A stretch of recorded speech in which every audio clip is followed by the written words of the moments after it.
శ్రీమాత్రే నమ. జై గురు దత్తాత్రేయ నమ.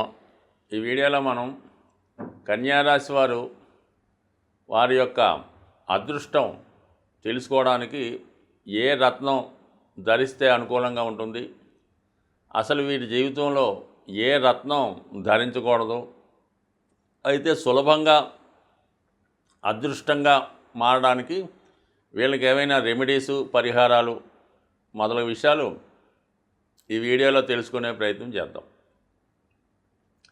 ముఖ్యంగా రత్నధారణ విషయంలో చాలా ప్రాంతీయ భేదాలు ఉండడం జరిగింది. అంటే ఒక్కొక్క ప్రాంతంలో ఒక్కొక్క విధంగా రత్నాన్ని చెప్పడం జరుగుతుంటుంది.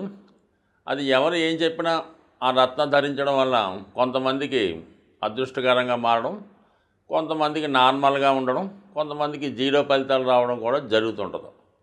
ముఖ్యంగా ఏంటంటే నక్షత్రాన్ని బట్టి రత్నం ధరించడం అన్నది మనకి పూర్వకాలం నుంచి పంచాంగంలో రాసిన దాని ప్రకారం సాధారణంగా జన్మ నక్షత్రాధిపతిని అదృష్టరత్నంగా లైఫ్ స్టోన్గా ధరిస్తూ ఉంటారు. తర్వాత నక్షత్రం రాశి కన్నా లగ్నం గొప్పదని లగ్నాధిపతి యొక్క నక్షత్రాన్ని ధరించడం జరుగుతుంది. దాని తర్వాత ఇంకా కొంత అడ్వాన్స్ అయిన తర్వాత జాతకంలో పూర్వపుణ్యం బాగుంటుంది కదా అని పంచమ స్థానానికి సంబంధించిన రత్నం, అసలు అదృష్టం ఉంటే ఏదైనా బాగుంటుందని భాగ్యాధిపతి యొక్క రత్నం, ఈ విధంగా వారి యొక్క అనుభవాన్ని బట్టి ఈ రత్నాలు చెప్పడం జరుగుతుంటుంది. మరి సాధారణంగా ఎక్కువ శాతం ఉత్తరాదిలో అంటే ఎక్కువ మహారాష్ట్ర, ముంబై ప్రాంతాల్లో ఎక్కువ రత్నాలు ధరించడం జరుగుతూ ఉంటుంది. సో వాళ్ళు పాటించే పద్ధతి ప్రకారం మనం ఈ కన్యా లగ్నం వారు రాశివారు ఏ రత్నధారణ ధరించడం వల్ల వీళ్ళకి అనుకూలంగా ఉంటుంది, అసలు ఏ రత్నం ధరించకూడదు, ఎందుకంటే పొరపాటుని ధరించకూడని రత్నం ధరిస్తేనే ఎక్కువ నష్టాలు జరుగుతాయి. అందువల్ల ముందు ఏది ధరించాలి ఏది ధరించకూడదు తెలుసుకుందాం. మరి కన్యా లగ్నం, కన్యా రాశి కూడా అనుకోండి. ఇంకా కన్యా లగ్నానికి మరి అందులో ఉన్నటువంటి నక్షత్రాలు మరి ఉత్తర, హస్త, చిత్త, ఈ 3 నక్షత్రాలు అందులో రావడం జరుగుతూ ఉంటుంది. ఎక్కువగా ఈ చిత్తా నక్షత్రంలో జన్మించిన వారు మరి అది కన్యా రాశి వారు అవ్వటం వల్ల చాలామంది పగడం ధరించమని చెప్తూ ఉంటారు ఈ కన్యా లగ్నం వారికి లేదా రాశి వారికి. మరి కుజుడు ఈ రాశ్యాధిపతిగా ఉన్నటువంటి బుధుడికి మిత్రగ్రహం కాకుండా శత్రుగ్రహం అవడం జరిగింది. ఎప్పుడు కూడా లగ్నాధిపతికి మిత్రగ్రహాలకే రత్నం ధరించాలి. మరి కుజుడు తృతీయ అష్టమాధిపతిగా చాలా ఇబ్బంది పెట్టే గ్రహం కాబట్టి ఎట్టి పరిస్థితుల్లో కూడా కన్యా రాశి, కన్యా లగ్నం వారు పగడం అన్నది ధరించకూడదు. దాని తర్వాత ఏంటంటే అది ఎక్కువ డేంజర్ అన్నమాట వాళ్ళకి. తర్వాత ఏంటంటే చాలా వరకు పచ్చ ధరించడం అన్నది ఈ రాశి వారికి చాలా అనుకూలిస్తుంది. పచ్చ మరి లగ్నాధిపతి బుధుడి యొక్క జన్మ నక్షత్రం కాబట్టి, అంటే నక్షత్రం బుధుడి యొక్క రత్నం పచ్చ కాబట్టి ఆ పచ్చ ధరించడం వల్ల చాలా వరకు ఈ రాశి వారికి అటు రాశి అలాగే దశమస్థానం రెండు కూడా యాక్టివేట్ అయ్యి జాతకుడికి ఉద్యోగపరంగా ఉన్నటువంటి చికాకులు, ఇబ్బందులు తొలగే అవకాశాలు చాలా బలంగా ఉంటాయి. అయితే ఏంటంటే సాధారణంగా పచ్చ అన్నది మార్కెట్లో చాలా రేర్గా లభించే రత్నం అన్నమాట. అసలు ఒరిజినల్ పచ్చ అన్నది సాధ్యమైనంత వరకు దొరకదు. దొరికినా ఏదో ఒక డిఫెక్ట్తో ఉండడం జరుగుతూ ఉంటుంది. కాబట్టి పచ్చ ధరిస్తాం అనుకున్న వాళ్ళు చాలా వరకు దాని ఒరిజినల్ పచ్చ రేటు చాలా వరకు ఎక్కువగానే ఉంటుంది. సుమారుగా ఓ 30-40 వేలు పెట్టుకుంటే తప్ప మంచి పచ్చ వచ్చే అవకాశం లేదు. ఇప్పుడు మామూలుగా లభిస్తున్నటువంటి అంటే సర్టిఫికేట్తో ప్యాక్ చేసి అమ్మడం జరుగుతూ ఉంటుంది. మనకి సాధారణంగా ఈ లోకల్గా ఉన్నటువంటి అన్ని స్టోర్స్లోనూ రత్నాల షాపులో దొరుకుతుంటాయి. అది క్యారెట్ 500కి 400కి అమ్ముతూ ఉంటారు. బట్ యాక్చువల్గా అవి ధరించడం అన్నది అంత శ్రేయస్కరం కాదు.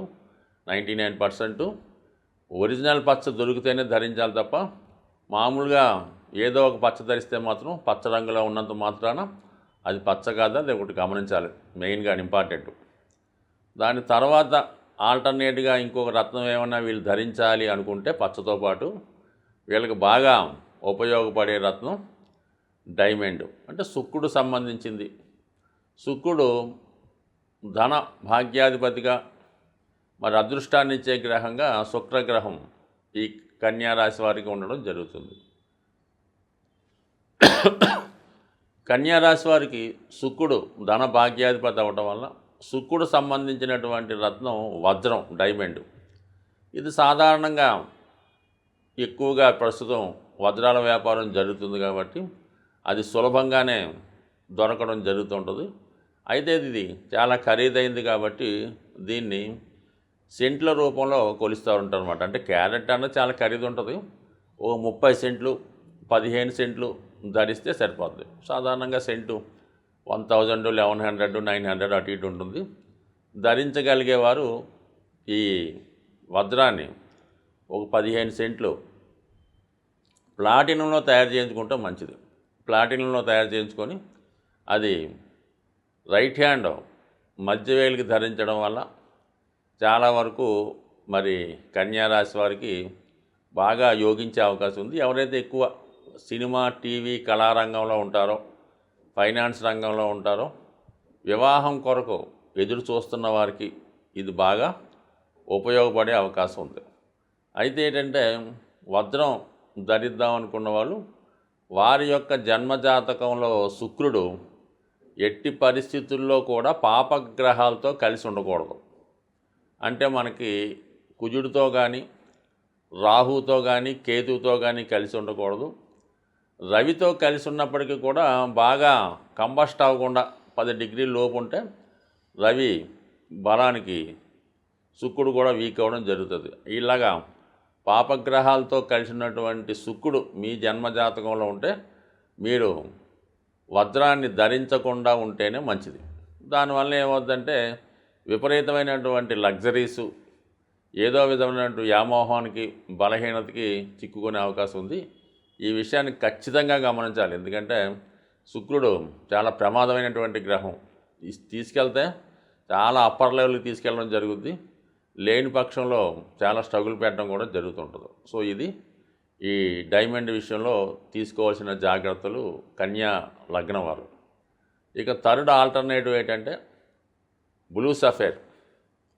బ్లూ సఫేర్ ధరిద్దాం అనుకున్న వాళ్ళు మరి నీలం కాబట్టి శని భగవానుడు కన్యా లగ్నం వారికి పంచమ షష్టాధిపతిగా మూల త్రికోణం స్థాయి కాబట్టి ఎక్కువ 6వ స్థానాధిపతిగానే ఉండడం జరుగుతుంటుంది. ఒక విధంగా 6వ స్థానంలో పాపగ్రహం మంచిదే. ప్రస్తుతం కన్యా లగ్నం వారికి 6వ స్థానంలో శని సంచారం జరుగుతుంది.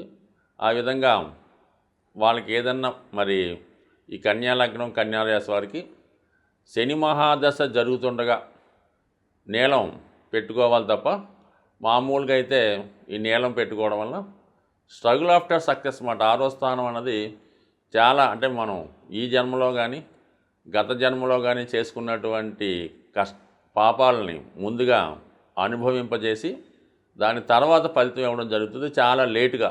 అందువలన 99% శని మహాదశ జరుగుతున్న వాళ్ళు పెట్టుకోవాలి తప్ప మిగతా వాళ్ళకి కన్యా లగ్నం వారికి బ్లూ సఫేరు పెద్దగా దాని పని లేదు. అంటే వీళ్ళకి మెయిన్గా నిరభ్యంతరంగా పెట్టుకోవాల్సిన ఏకైక రత్నం ఎమరాల్డ్ పచ్చ. అది 1 క్యారెట్ అన్న బ్రహ్మాండంగా పెట్టుకోవచ్చు. మంచి స్వచ్ఛమైన పచ్చ దొరికినప్పుడు దాన్ని బంగారంలో తయారు చేయించి అది కుడి చేయి ఉంగరం వేలకు కానీ లేదా చిటికెన వేలకు కానీ ధరించడం వల్ల జాతకుడికి 2 రకాలుగా వ్యాపార అభివృద్ధి, వ్యక్తిగత అభివృద్ధి జరిగే అవకాశం ఉంది. ఇంకా మామూలుగా అయితే ఈ కన్యా లగ్నం రాశివారు తులసిమాల ధరించడం వల్ల, శ్రేష్టమైన తులసిమాలకు 500 దొరుకుతుంది. అది ధరించడం వల్ల విష్ణుమూర్తి యొక్క అనుగ్రహానికి లోనవడం, అంటే ఇంకా సర్వత్వం ఇంకా విష్ణు అవతారం అంటే బుధుడే కదా, బుధుడే విష్ణుమూర్తి యొక్క అంశ కాబట్టి 90% వీళ్ళు తులసిమాల ధరించి నిరంతరం గోవిందనామాలో హరే రామ సంకీర్తనం విష్ణు సహస్రనామం చదువుకోవడం వల్ల సాధ్యమైనంత వరకు వీళ్ళకి ఎటువంటి ఉంగరం అక్కర్లేదు, ఎటువంటి స్టోను అక్కర్లేదు. దాని తర్వాత ఏంటంటే విఘ్నేశ్వరుని కూడా ఎక్కువ పూజించుకోవచ్చు. ఈ కన్యారాశి వారు ఎస్పెషల్లీ ఈ వినాయకుడిని విద్యార్థులైతే గరికతో అర్చన చేసుకోవడం వల్ల, పెద్దవాళ్ళు వ్యాపారస్తులైతే ఉండ్రాళ్ళతో గణపతి హోమం చేయించుకోవడం వల్ల, లేదంటే గణపతి హోమంలో అటుకులు బెల్లం అంటే అటుకులు పంచదార, అటుకులు పటిక బెల్లంతో హోమం చేయించడం వల్ల కంపల్సరిగా జాతకులకి అదృష్టం వచ్చే అవకాశం ఉంది. స్వస్తి.